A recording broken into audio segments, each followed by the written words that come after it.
Ouais, il y avait déjà eu du mieux, un peu de mieux quand même à Toulouse, ça a été mieux aussi à Nice. Après, c'est pas suffisant actuellement, mais quand on veut se redresser, quand on veut repartir sur du positif, il est évident qu'il faut garder les choses positives que l'on fait. On a été bien organisé, on a fait les choses ensemble. Collectivement, c'était intéressant. Après, pour accrocher Nice ou pour battre Nice, il nous a manqué plus de justesse, plus de précision. On n'a pas réussi à réellement les surprendre, même si on a des occasions nettes, mais on a manqué de précision. Vous parliez dimanche soir d'un match vital demain. À quel niveau et voilà sur... En termes de résultats, on travaille pour la victoire. On a besoin de regagner un match. On a besoin de regagner chez nous aussi devant notre public. C'est important. On a été battu il y a une dizaine de jours par Strasbourg. Voilà, on avait plutôt bien fonctionné jusqu'à ce match-là à domicile. Mais aujourd'hui, on a besoin de retrouver du positif, de finir sur une note positive avant Noël. En termes de barrière de points, ça peut aussi tout changer entre 20 et 23, mais c'est que 3, entre un côté jouer le maintien et un côté regarder vers le haut. Bah, vous savez, c'était déjà le cas l'année dernière. On a fini à 25. De 24, on est passé à 25 sur le dernier match. Tout est toujours très serré. Aujourd'hui, on est en deçà de ce qu'on souhaitait. Avec 23 points, on serait toujours en deçà. Mais au-delà de l'aspect comptable des choses, on a besoin de retrouver, je l'ai dit, une note positive. On a besoin de ça, c'est évident. Ils ont trouvé une formule qui leur va bien depuis leur match de Paris, où ils avaient accroché Paris. Et ils sont restés là-dessus. C'est vrai qu'ils prennent très peu de buts. Ils n'en marquent pas beaucoup, mais ils sont efficaces. Après, c'est une équipe bien organisée qui sait bien utiliser les espaces qu'elle a en jouant assez bas. Et ils ont une capacité à se projeter, soit sur les côtés ou devant. Ils ont des joueurs rapides, puissants, et ils ont des arguments. Après, à tous les matchs, on sait qu'il y a des points forts qu'il faudra anticiper. Il y aura aussi des choses qu'on va pouvoir faire. Mentalement, dans quel état se trouve le groupe? Malgré tous les changements que vous faites, il n'y a toujours pas de victoire au bout. Dans quel état vous trouvez vos joueurs? Ils sont toujours marqués par cette longue période où c'est très irrégulier. Après, on fait les efforts, on se donne les moyens de faire un résultat ce week-end à Nice, ça n'a pas fonctionné. Et là, sur le match de Montpellier, il faudra s'inspirer de nos matchs précédents face à Marseille et face à Saint-Etienne, sur les 2 matchs que l'on avait réussi à domicile, avant de manquer celui de Strasbourg. Je crois qu'aujourd'hui, on a besoin de retrouver ces sensations-là de Marseille et de Saint-Etienne. Et vous, le compétiteur que vous êtes, revenir à chaque fois avec une contre-performance, comment vous le vivez personnellement? On est toujours déçu après une défaite. Tous les soirs de match, après une défaite, c'est dur. Et puis après, on repart au combat. C'est le métier d'entraîneur. Voilà, c'est comme ça tout le temps. Vous êtes toujours au combat quand vous êtes entraîneur. Quand vous perdez, il faut remobiliser tout le monde. Et il faut repartir en gardant ce qui a bien fonctionné et essayer d'améliorer ce qui a pas marché. Et ça à tous les matchs. Et puis quand vous marchez bien, quand ça fonctionne bien, que vous gagnez, vous devez remotiver tout le monde aussi, relancer tout le monde, pour rester exigeant et pas s'endormir. C'est toujours comme ça. Là aujourd'hui, c'est une mauvaise période qui n'est pas facile à vivre parce que c'est long, qu'on s'investit et que ça ne prend pas forme comme on souhaiterait. Mais il faut se battre pour que ça s'inverse. C'est dur de se sortir du côté émotion, justement, pour prendre de la hauteur, essayer de prendre du recul, surtout quand ça s'enchaîne comme ça. Quand ça s'enchaîne, c'est vrai qu'il n'y a pas à cogiter. On n'a pas réussi notre coup à Nice. Il faut que ça passe contre Montpellier. C'est un autre match, un autre contexte, un autre adversaire. Et ça fait partie de notre métier. On doit être capable de jongler, de passer très vite à autre chose. Vous savez, notre métier, on se remet en question à tous les matchs, parce qu'à tous les matchs, on joue quelque chose.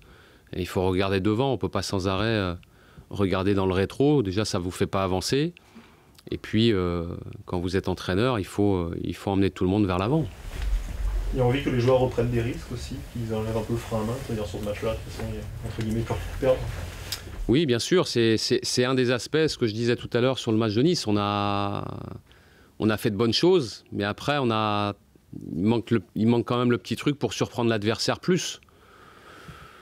On a des occasions, mais voilà, c'est pas non plus, c'est pas net. On manque un peu d'inspiration. Je crois qu'on l'a montré, on l'a réussi contre Saint-Etienne il n'y a pas longtemps. C'est ces sensations-là, qu'il faut retrouver. Que les joueurs, faut qu'ils arrivent à se remettre dans ces sensations-là pour pouvoir être plus en réussite, plus inspiré, plus créatif. Je pense que le retour de Malcolm va nous aider aussi sur cet aspect-là. C'est un joueur qui est très créatif. On a sans doute manqué un peu de créativité en son absence. Il doit nous apporter ça aussi.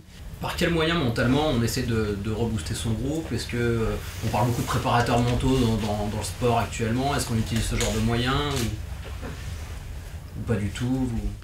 On a plein de leviers dans le fonctionnement, dans un management de groupe.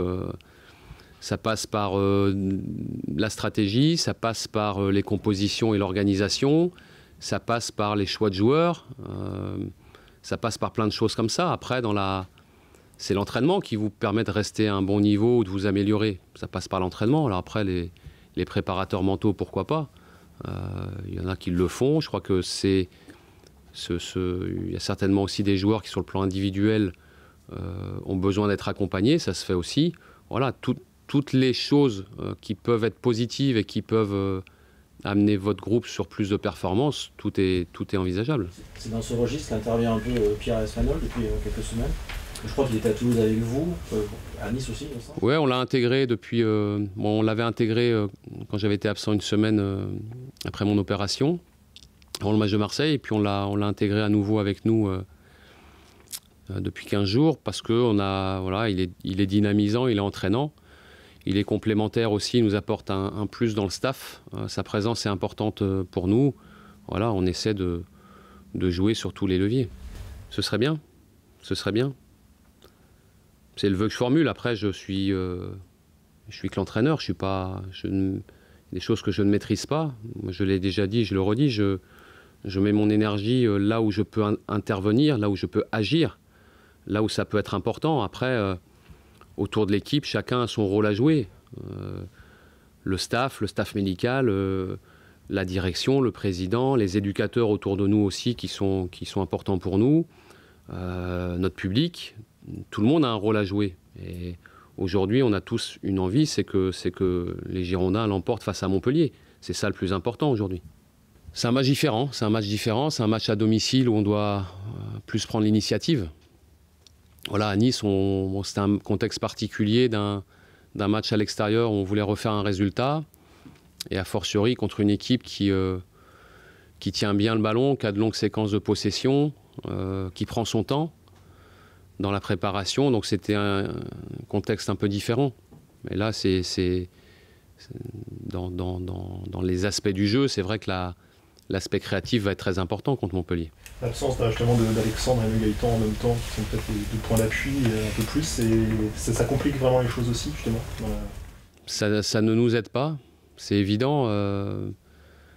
On n'a pas beaucoup parlé de Gaëtan parce qu'il a eu un début de saison difficile, il démarrait pas les matchs, mais c'était à un moment où lui était un peu moins bien et où l'équipe tournait. Et au moment où l'équipe a commencé à moins bien marcher, à être moins équilibrée, à être moins performante, lui s'est blessé.